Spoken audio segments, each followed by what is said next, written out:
January 6, 1944. The midnight skies over southern France, near the airfield at Toulouse-Montauban, hung heavy with winter chill and the distant rumble of engines echoing through the fog-shrouded valleys. A young Luftwaffe pilot, Lieutenant Hans Müller, gripped the controls of his Junkers U-88 night fighter, the cockpit filled with the acrid scent of heated oil and the faint metallic tang of radar equipment humming to life. The ground below was a patchwork of darkened fields, pierced only by the faint glow of runway lights as he taxied for takeoff, his heart steady with the routine of night training. The air was crisp, biting at exposed skin, and the stars above seemed indifferent sentinels in a war that had turned the heavens into a lethal arena.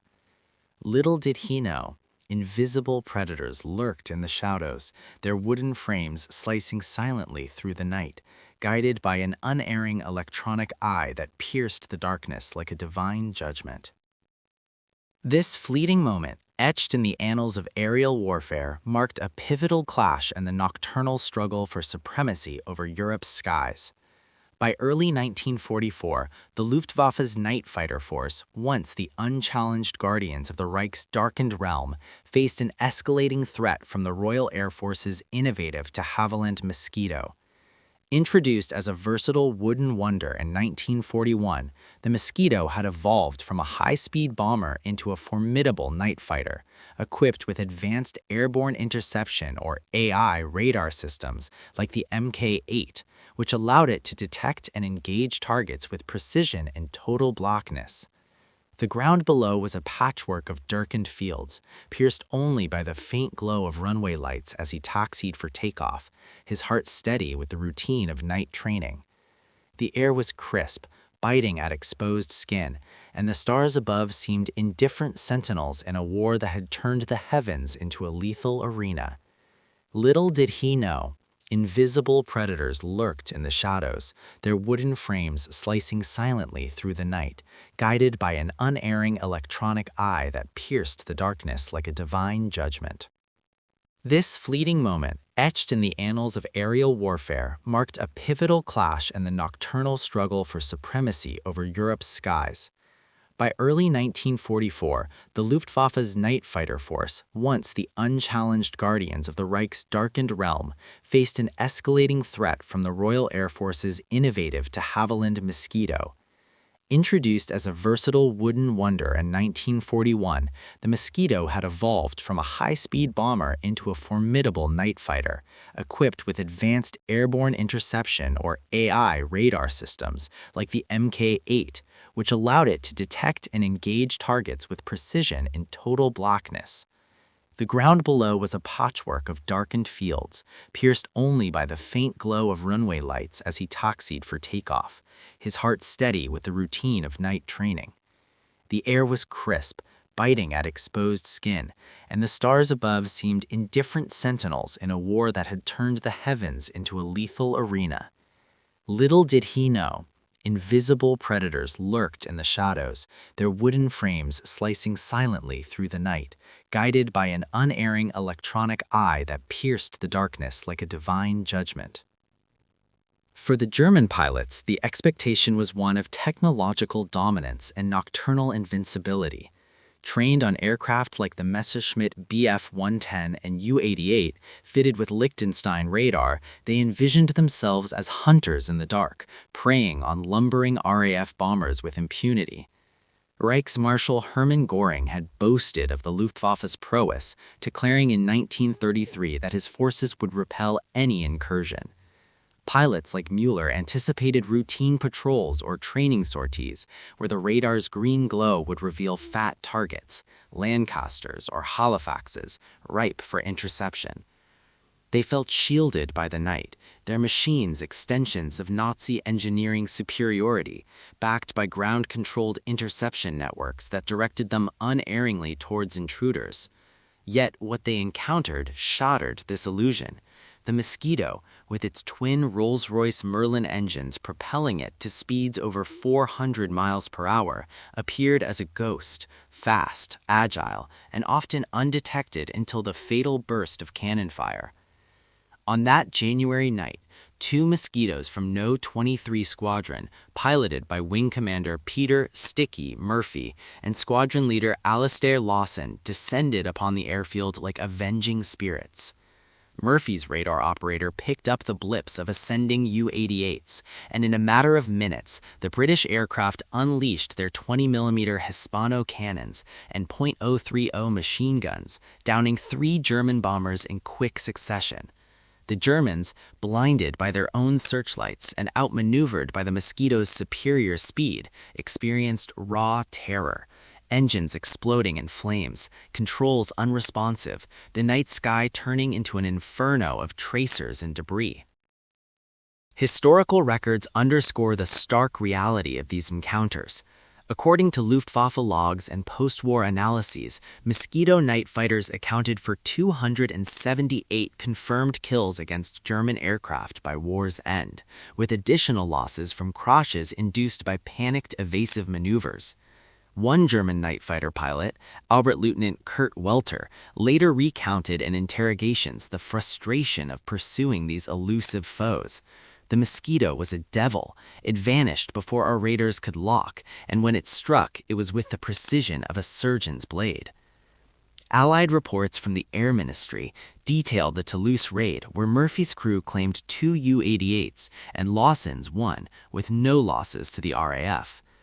Data from the period shows that by 1944, the Luftwaffe's night fighter arm, despite innovations like the SN2 radar, suffered attrition rates exceeding 20% per month in some units, exacerbated by fuel shortages and the relentless Mosquito intrusions.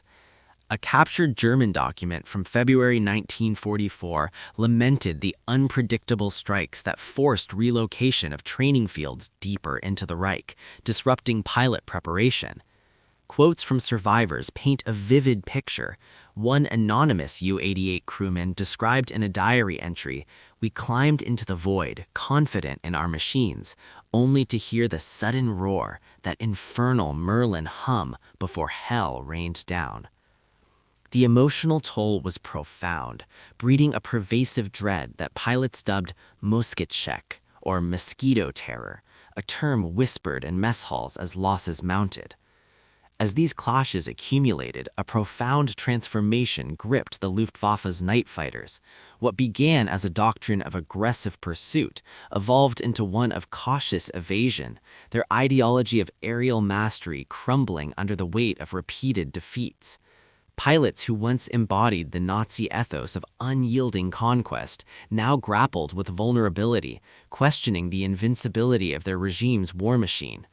This shift mirrored broader cracks in the Third Reich's facade. The skies, once a domain of Teutonic eagles, became a graveyard for illusions of superiority. The Mosquitoes' radar-guided prowess forced tactical retreats, with night fighters increasingly grounded or diverted to defensive roles, accelerating the collapse of air defenses ahead of D-Day.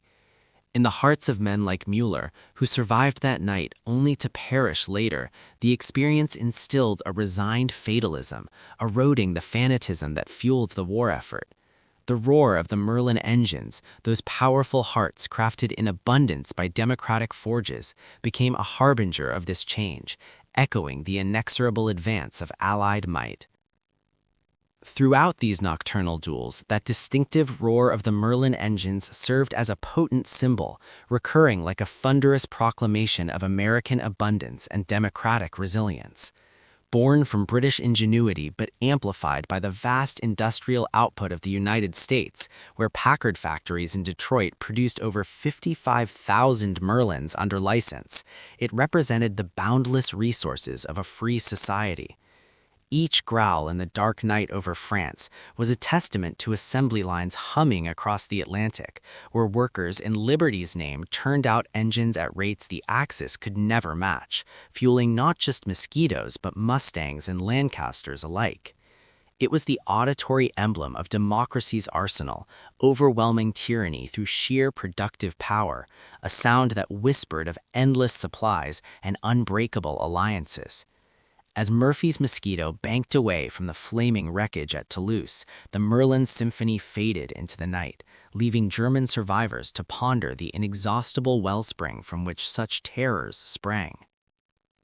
In the epilogue of these shadowed battles, one finds a poetic reflection on the fragility of dominion and the enduring light of freedom. The Mosquitoes' radar, piercing the veil of night, mirrored the clarity of democratic ideals amidst the fog of fascism, revealing that true abundance lies not in conquest, but in the collaborative spirit of free peoples. The roar of those merlins, echoing across continents, linked the terror of the hunted to a larger truth, that ideologies built on subjugation falter against the symphony of liberty, where innovation and plenty forge weapons that blind the oppressors and illuminate the path to victory. In the quiet aftermath, as the skies cleared toward dawn, the lesson endured. The night belongs not to the predators of darkness, but to those who guide their way with the unyielding beacon of shared humanity. Yet the encounters persisted, weaving a tapestry of factual relentlessness and emotional undercurrents. By mid-1943, the RAF's No. 85 Squadron, equipped with Mosquito NF-12s featuring the AI-Mk8 radar, had begun systematic patrols over Britain and into enemy territory. This centimetric radar, with its narrower beam and resistance to jamming, allowed operators to discern targets at ranges up to 4 miles, far surpassing the Luftwaffe's Liechtenstein sets, which struggled with clutter and shorter wavelengths.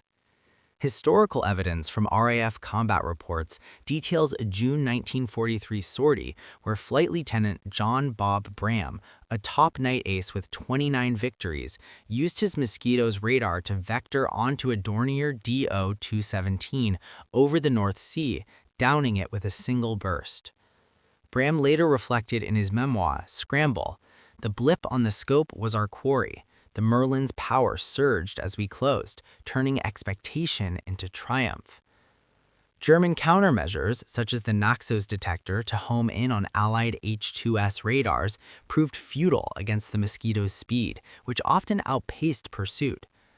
Data from the Operational Research section indicates that Mosquito intruder operations reduced Luftwaffe training sorties by 40% in occupied Europe by late 1943, with 150 enemy aircraft destroyed on the ground or in flight during that period alone. The emotional contrast deepened with each raid. Luftwaffe crews conditioned to view the night as their ally faced disorienting reversals. Expecting to stalk bombers like wolves among sheep, they instead became prey to the Mosquito's silent approach. A post-war interview with Feldwebel Heinz Schnaufer, the Luftwaffe's top night ace with 121 kills, revealed his grudging respect. "The Mosquito made us blind. Its radar saw where ours faltered, and its speed mocked our efforts." In one documented instance from October 1943, a Bf-110 crew over Berlin detected a radar contact, only to realize too late it was a Mosquito feigning a bomber's profile, a tactic known as lure. The ensuing chase ended in flames, the German pilot bailing out into the cold void, his ideology of racial superiority shattered by the impersonal efficiency of Allied technology. Such moments fostered a creeping despair, with desertion rates in night fighter units rising 15% by 1944, per Gestapo records. This transformation extended beyond individual psyches to strategic doctrines.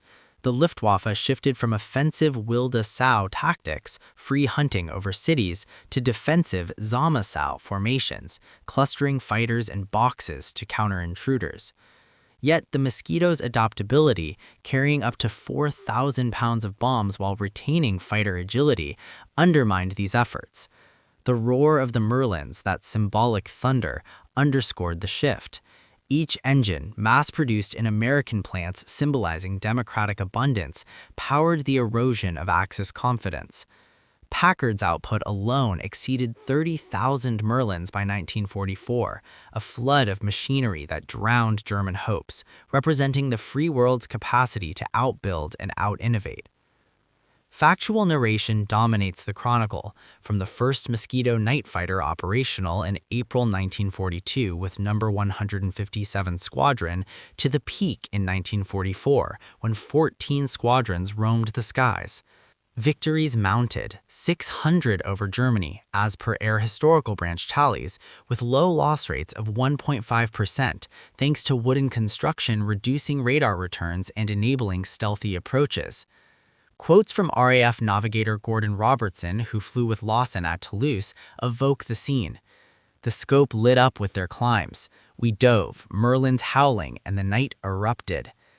Emotional reflections interweave sparingly, the Germans' initial hubris yielding to humility, a microcosm of the war's tide turning. As the conflict waned, the Mosquitoes' legacy solidified. In March 1945, during Operation Carthage, Mosquitoes precision-bombed Gestapo headquarters in Copenhagen, their radars guiding through flak. The transformation complete. Luftwaffe pilots like Welter admitted in captivity, "We were the blind ones, chasing shadows while they held the light." The recurring Merlin roar, emblem of American plenty, faded with victory, but its echo lingered, a poetic bridge to freedom's truth. Abundance thrives in democracy's embrace, blinding tyrants and securing the dawn. In reflecting on this saga, the epilogue whispers of ideology's defeat by enlightened alliance. The radar's perfect gaze, backed by the Merlin's democratic symphony, linked personal terrors to universal verities, that freedom's abundance outshines oppression's night, guiding humanity toward enduring peace.